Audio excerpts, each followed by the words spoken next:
வணக்கம் மாணவர்களே. இயல், இசை, நாடகம் என முத்தமிழாய் விளங்கும் தமிழில் அறிவியலும் உண்டு என்பதை உணர்த்தும் வகையில் இயல் ஒன்றில் கனவு பலித்தது என்னும் தலைப்பை நாம் காணவிருக்கிறோம். கனவு பலித்தது. விரிவானம். விரிவானம் என்றால் துணைப்பாடம் என்று பொருள். இதில் லட்சியம் என்று எடுத்துக்கொண்டால் அதற்கு ஒருபோதும் மொழி தடையல்ல என்பதை விவரிக்கும் வகையில் பாடம் அமைந்துள்ளது. கனவு என்பது நாம் தூங்கும்போது காண்பது மட்டுமல்ல, நாம் விழிப்பில் இருக்கும் போதும் நமக்கென்று இருக்கும் லட்சியமும் கனவுதான். இதைத்தான் டாக்டர் அப்துல் கலாம் அவர்களும் கனவு காணுங்கள் என்று கூறினார். சரி, இப்போது இப்பாடத்திலும் இன்சுவை என்ற 6ஆம் வகுப்பு மாணவி தன் லட்சியத்தில் வெற்றி பெற்றதை தன் அத்தைக்கு கடிதம் மூலம் தெரிவித்ததோடு அவள் தான் அடைந்த வெற்றிக்கு அவளின் அத்தை கொடுத்த வழிகாட்டுதல்களே காரணம் என்று நன்றியும் தெரிவிக்கிறாள்.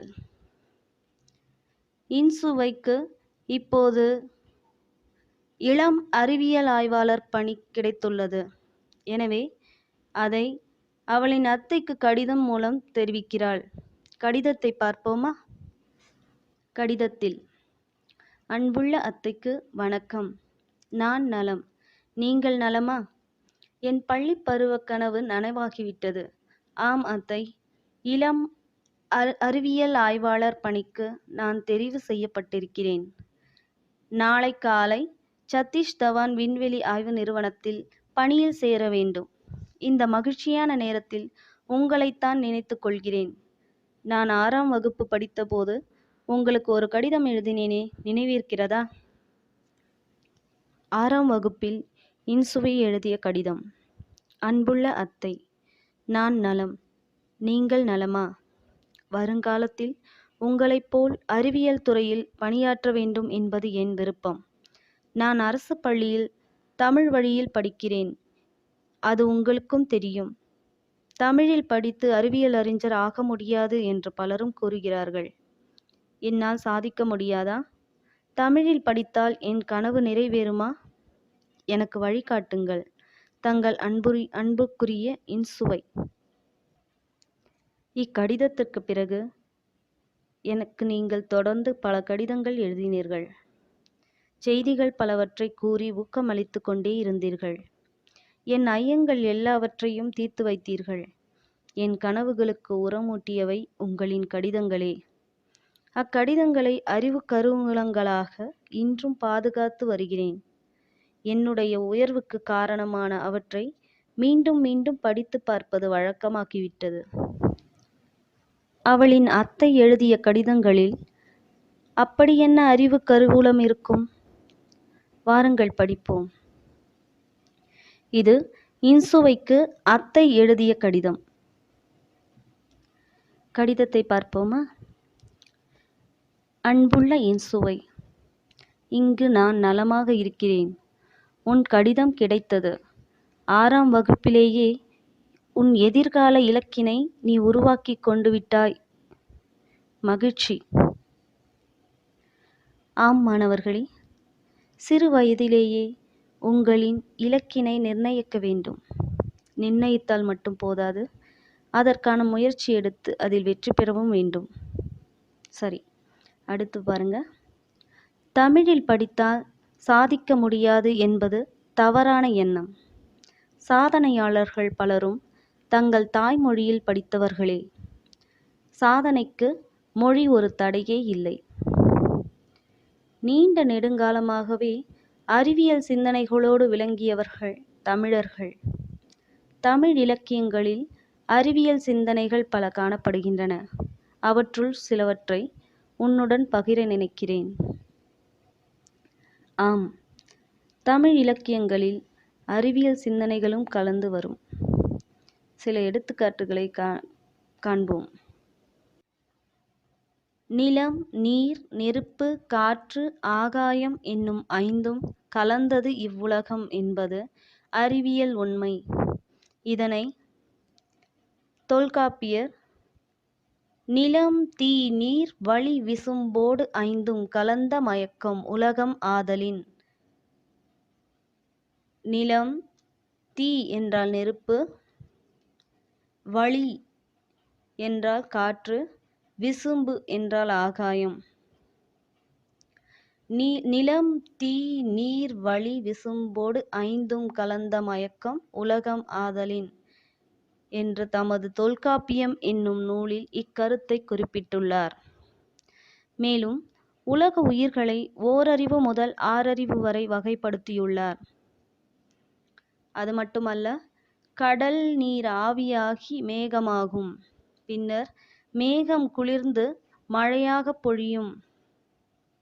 இதனை பழந்தமிழ் இலக்கியங்களான முல்லைப்பாட்டு, பரிபாடல், திருக்குறள், கார் 40, திருப்பாவை முதலிய நூல்களில் இந்த அறிவியல் செய்தி குறிப்பிடப்பட்டுள்ளது. கடல் நீர் ஆவியாகி மேகமாகும் என்னும் அறிவியல் செய்தியை கடல் நீர் முகந்த கமஞ்சூல் எழிலி, எழிலி என்றால் மேகம், கடல் நீர் முகந்த கமஞ்சூல் எழிலி குடமலை யாகத்து கொள்ளப்பு இறைக்கும் இடம் என ஆங்கே குறிச்செய்தேம் பேதை மடமொழி எவ்வம் கெட என்னும் கார் 40 பாடலில் குறிப்பிடப்பட்டுள்ளது. இந்த கடல் நீர் ஆவியாகி மேகமாகும், பின்னர் மேகம் குளிர்ந்து மழையாக பொழியும் என்பதனை பழந்தமிழ் இலக்கியங்களான முல்லைப்பாட்டு, பரிபாடல், திருக்குறள், திருப்பாவை முதலிய நூல்களிலும் குறிப்பிடப்பட்டுள்ளது. அடுத்த, திரவ பொருட்களை எவ்வளவு அழுத்தினாலும் அவற்றின் அளவை சுருக்க முடியாது என்ற அறிவியல் கருத்தை ஆழ அமுக்கி முகக்கினும் ஆழ்கடல் நீர் நாழி முகவாது நானாழி தோழி நிதியும் கணவனும் நேர்படினும் தம் விதியின் பயனே பயன் என்ற பாடலில் ஆழ்கடலில் அமுக்கினாலும் நாழி என்றால் படி, படியின் கொள்ளளவு நீர் எவ்வளவோ அவ்வளவு நீரை மட்டுமே எடுக்க முடியும், கடலை சுருக்கி இருத்திவிட முடியாது என்பதனை ஔவையார் தம் மூதுரை பாடலில் குறிப்பிட்டுள்ளார். அது மட்டுமல்ல, போர்க்களத்தில் மார்பில் புண்படுவது இயல்பு. வீரர் ஒருவரின் காயத்தை வெண்ணிற ஊசியால் தைத்த செய்தி 10 பாடலில் நெடுவெள்ளூசி நெடுவசி பரந்த வடு என்று குறிப்பிடப்பட்டுள்ளது. சுறாமீன் தாக்கியதால் ஏற்பட்ட புண்ணை நரம்பினால் தைத்த செய்தியும் கோட்சுறா எரிந்தெனச் சுருங்கிய நரம்பின் முடிமுதற் பரதவர் என்னும் நற்றிணை பாடலில் காணப்படுகிறது. முற்கால இலக்கியங்களில் இடம்பெற்றுள்ள அறுவை மருத்துவத்துக்கான இன்றைய கூறுகள் வியப்பளிக்கின்றன அல்லவா? மேலும் தொலைவில் உள்ள பொருளின் உருவத்தை அருகில் தோன்றச் செய்ய முடியும். அறிவியல் அறிஞர் கலீலியோ நிறுவிய கருத்து இது. இக்கருத்து திருவள்ளுவமாலை என்னும் நூலில் கபிலர் எழுதிய பாடலில் இடம்பெற்றுள்ளது. தினையளவு போதாச் சிறுப்புள் நீர் நீண்ட பனையளவு காட்டும். இது கபிலர் எழுதிய திருவள்ளுவமாலை.